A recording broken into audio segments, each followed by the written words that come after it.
معزز سامعین و ناظرین، آج ہمارے معاشرے کے اندر گداگری ایک بہت بڑا پیشہ اختیار کر چکی ہے۔ ہم نے اکثر یہ دیکھا ہوگا کہ مساجد کے سامنے، اسکولوں کے سامنے، یونیورسٹیز، کالج کے سامنے، بازاروں میں، جگہ جگہ پر، بسوں کے اڈوں پر، اسٹیشنوں پر، حتیٰ کہ جس جگہ پہ بھی نظر دوڑائی جائے، جس جگہ پہ بھی آپ جائیں یا ہم جاتے ہیں تو وہاں پر ہمیں مانگنے والے نظر آتے ہیں جو پیسے مانگ رہے ہوتے ہیں۔ اور ہم نے اکثر یہ مشاہدہ کیا ہے، یقیناً آپ کا بھی یہ تجربہ ہے کہ ان مانگنے والوں میں ایسے لوگ موجود ہیں کہ جن کو اللہ تعالیٰ نے بہترین صحت عطا کی ہے، بہترین جوانی عطا کی ہے، بہترین اللہ تعالیٰ نے ان کو قد و قامت عطا کی ہے، اس کے باوجود بھی وہ بڑی جو ہے نا مطمئن ہو کے لوگوں کے سامنے ہاتھ پھیلا رہے ہوتے ہیں۔ اور دوسری طرف آپ یہ دیکھ چکے ہوں گے کہ عورتیں جو بالکل نوجوان ہوتی ہیں، چڑھتی جوانی لڑکیاں ہوتی ہیں، وہ لوگوں کے سامنے آ کے ہاتھ پھیلا رہی ہوتی ہیں، جس کا ایک گناہ یہ بھی ہو جاتا ہے کہ وہ بے پردہ لوگوں کے سامنے آتی ہیں، اور دوسرا اس سے ایک برائی جنم لیتی ہے جس کی وجہ سے زنا کے کیسز بڑھتے ہیں۔ تو اے لوگو، ہم نے دیکھنا یہ ہے کہ کیا اسلام اس گداگری کی اجازت دیتا ہے؟ قطعاً نہیں دیتا، بالکل نہیں دیتا۔ اسلام نے گداگری کو منع کیا گیا ہے، لوگوں کے سامنے ہاتھ پھیلانے کو منع کیا گیا ہے کہ اپنے ہاتھوں کو لوگوں کے سامنے نہ پھیلاؤ۔ یہ بجا کہ اللہ تعالیٰ کی زمین بہت وسیع ہے، اس نے رزق کا ایک بہت بڑا اہتمام کیا ہے، لیکن ساتھ ساتھ یہ بھی ارشاد فرمایا کہ لیس للانسان الا ما سعی، کہ انسان کوشش کے علاوہ کچھ بھی نہیں ہے۔ کوشش کرنا،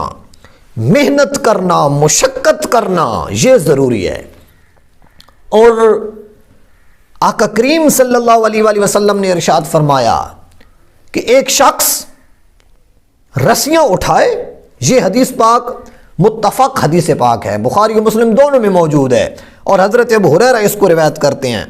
حضور نے ارشاد فرمایا کہ ایک شخص رسیاں اٹھائے، رسیاں اٹھا کے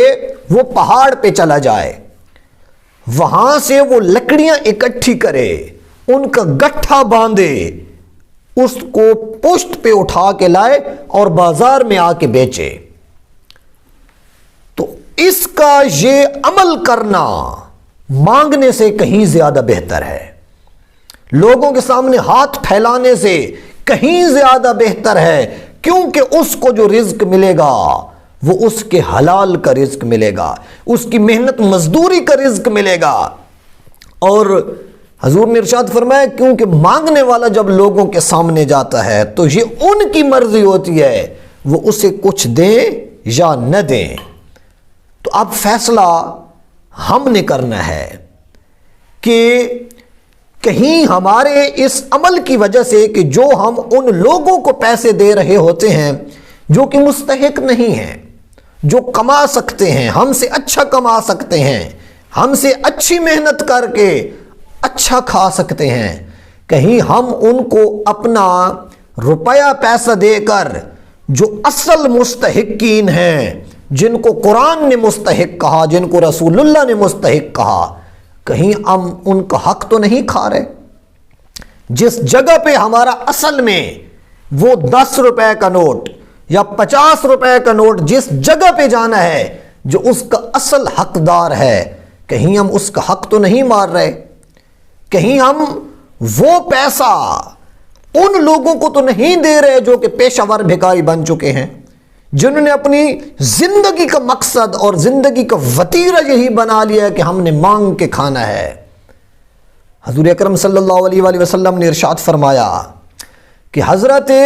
داؤد علیہ السلام اپنی ہاتھ کی کمائی کے علاوہ کچھ بھی نہیں کھاتے تھے،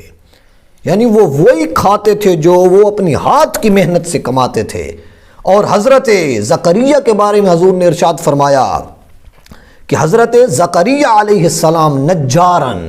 آپ بڑائی تھے، لکڑی کا کام کرتے تھے۔ آپ مختلف قسم کے آرٹیکلز اٹھا کے دیکھیں، تحقیقات پڑھی ہیں، ہر نبی نے اور اللہ کے محبوب کے صحابہ نے زندگی میں اپنے ہاتھ سے محنت کی، ہاتھ سے کمائی کی۔ حضرت علی المرتضیٰ شیر خدا کرم اللہ وجہہ الکریم، جن کے نام سے آج بھی باطل کی قوتیں کانپتی ہیں، آپ محنت مزدوری کرتے تھے۔ حضور نے خود تجارت کی ہے، حضرت ابوبکر صدیق آپ اپنا کاروبار، اپنی تجارت کرتے تھے۔ تو اے لوگو، اسلام کا جو درس ہے، اسلام کا جو پیغام ہے، اللہ کے قرآن کا اور اللہ کے محبوب کا جو پیغام ہے، وہ یہی ہے کہ انسان اپنے ہاتھ سے کمائے اور اپنی محنت کھائے، نہ کہ لوگوں کے سامنے ہاتھ پھیلائے۔ تو یہ ایک ایسا عنوان ہے جو آج ہر آئے دن کے ساتھ زور پکڑ رہا ہے۔ گداگری آئے دن عروج پہ جا رہی ہے، اور شاید ان لوگوں کو بھکاری بنانے والے ہم خود ہیں۔ ہم خود ان کو دیتے ہیں، ان کا کام چل پڑتا ہے اور وہ زندگی کا سکہ چلا رہے ہیں۔ اور شاید جو اصل حقدار ہیں وہ عزت کی وجہ سے، بدنامی کی وجہ سے، اپنی جو ہے نا وہ پرسنالٹی کی وجہ سے، کہ ہماری عزت پہ داغ نہ آ جائے، کہیں ہم مانگنے والوں میں نہ چلے جائیں، حالانکہ وہ حقدار ہوتے ہیں، وہ نہیں مانگتے اور بھوک سے مر رہے ہوتے ہیں۔ تو ضرورت اس امر کی ہے کہ ہم اس طرف توجہ کریں۔